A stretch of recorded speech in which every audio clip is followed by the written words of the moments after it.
அரிசியை மட்டும் மாவு அரைச்சி வச்சா போதும். நீங்க இரவு இட்லி ஊத்துறதுக்கு 1 மணி நேரத்துக்கு முன்னாடி உளுந்து ஊற வச்சு 3/4 மணி நேரம் ஊறினதுக்கு அப்புறம் அதை எடுத்து அரைச்சி நீங்க மாவுல கலக்கினாலே போதும், இட்லி பிரமாதம் வரும். உளுந்து நீங்க புளிக்கணும்னு அவசியம் இல்லை, அரிசி மட்டும் புளிச்சா போதும். நல்ல வெயில் காலம் அப்படின்னா நீங்க மாவு அரைச்சி வைக்கிறதுக்கு கூட அதை விட கொஞ்சம் பெரிய பாத்திரத்துக்கு தண்ணி ஊற்றி அந்த தண்ணிக்குள்ள இறக்கி வச்சோம்னா அந்த புளிப்பை இது கண்ட்ரோல் பண்ணும். சரியான பனி புளிக்கவே இல்லைன்னா ஒரே ஒரு இளநீர் வாங்கி உடைச்சி ஊற்றி கலக்கி வச்சீங்கன்னா பிரமாதமா புளிச்சு அருமையா பொங்கி நிற்கும். இதுல குறிப்பா முக்கியமானது என்னன்னு பாத்தீங்கன்னா, நீங்க இட்லி ஊத்துறதுக்கு முன்னாடி இட்லி பண்ணி வைப்பாங்க, தண்ணி ஊற்றுவாங்க, அடுப்பத்து வைப்பாங்க, தட்டில் மாவு ஊற்றி மூடி வச்சிடறாங்க. அப்படி இல்லை, தண்ணி கொதிநிலை வராம நீங்க இட்லி ஊற்றக்கூடாது. தண்ணி கொதிநிலை வந்ததுக்கு அப்புறம் தான் ஊற்றணும், இல்லைன்னா இட்லி வராது. கொதிக்கிற வரைக்குமே தண்ணி உள்ளதான் இழுக்கும் எல்லா இதுவும். நல்ல கொதிநிலை வந்ததுக்கு அப்புறம் இந்த ஆவியில இந்த இட்லி வேகும். இப்ப நம்ம இட்லி ஊத்திட்டே இருக்கோம், ஊத்தி முடிச்சுட்டு கடைசியா இந்த மாவு வலிச்சு ஊத்தி ஒரு இட்லி ஊத்துவாங்க. அது வரைக்கும் நல்லா வந்துட்டு இருக்கும். இந்த கடைசி மாவு இட்லி பார்த்தீங்கன்னா கல்லு மாதிரி தான் இருக்கும். ஏங்க இது கல்லு மாதிரி இருக்குன்னா, ஏங்க அது கடைசி இட்லிங்க, கடைசி மாவு அது அப்படித்தான் வரும். ஊத்து என்ன ஆகும்னா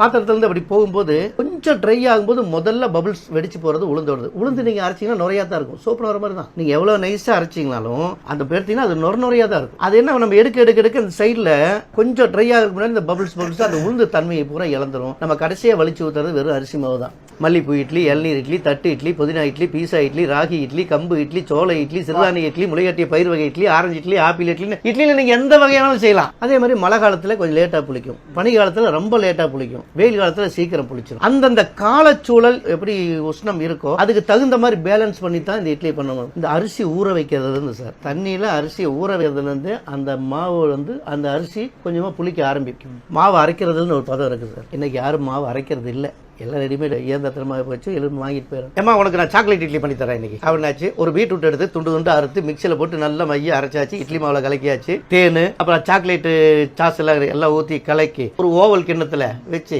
இந்த இட்லி மாதிரி இல்லாம ஒரு ஓவல் கிண்ண பாயச கிண்ணத்துல வச்சு வேக வச்சு எடுத்துட்டு, ஏமா சாக்லேட் இட்லி அப்படின்னா பீட்ரூட்டை அழகா சாப்பிட்டுட்டு எனக்கு ஸ்கூலுக்கும் அதை கொடுக்கணும்.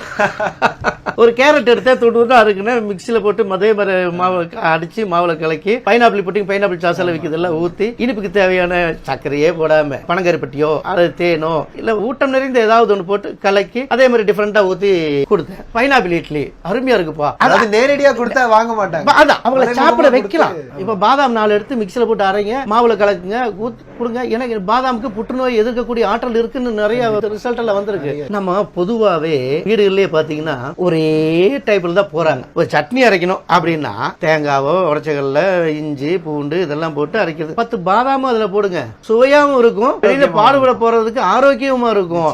இந்த மாதிரி சின்ன சின்ன விஷயங்களை சொன்ன அவங்க திரும்பி பார்க்க ஆரம்பிச்சாங்க. இன்னைக்கு பாத்தீங்கன்னா 2547 வகையான பல வடிவ சுவை இட்லிய குஷ்பு இட்லியும் பாங்க. இந்த இட்லி பிரபலமாகும் போது குஷ்புவும் திரைப்படத்துல பிரபலமா இருந்தாங்க, அதனாலே அதுக்கு பேரு குஷ்பு. அவங்க கண்ணமெல்லாம் உப்புன்னு இந்த இட்லி அப்படிதான் இருக்கும். சார் இட்லிங்கிறது ஒரு உன்னதமான உணவுங்க. ஒரு குழந்தைக்கு தாய்ப்பாலுக்கு அடுத்தபடியா கொடுக்கப்பட்ட உணவா இருந்தது இட்லி தான். இன்னைக்கு தான் எத்தனையோ வந்துருச்சு, அந்த பவுடர் இந்த மாவு எல்லாம் வந்துருச்சு. அன்னைக்கு தாய்ப்பால் பத்தலைன்னா அந்த குழந்தைக்கு ஒரு இட்லி எடுத்து காய்ச்சின பால் ஊற்றி கரைச்சி மெதுவாக திட உணவு அப்படிதான் கொடுக்க ஆரம்பிச்சாங்க. இட்லி தான் முதல் உணவா இருந்தது. பல்லு போன தாத்தால இருந்து பைபாஸ் அறுவை சிகிச்சை செஞ்சவங்க வரைக்கும், நோயாளியிலிருந்து நல்லா இருக்கிறவங்க வரைக்கும், உடல்நிலை சீரா இருக்கிறவங்களும் சரி, நல்லா இல்லாட்டியும் சரி, எந்த சூழலில் எப்போதுமே உடலுக்கு எந்த விதமான உடல் உபாதையும் தராத உன்னத உணவு இட்லி.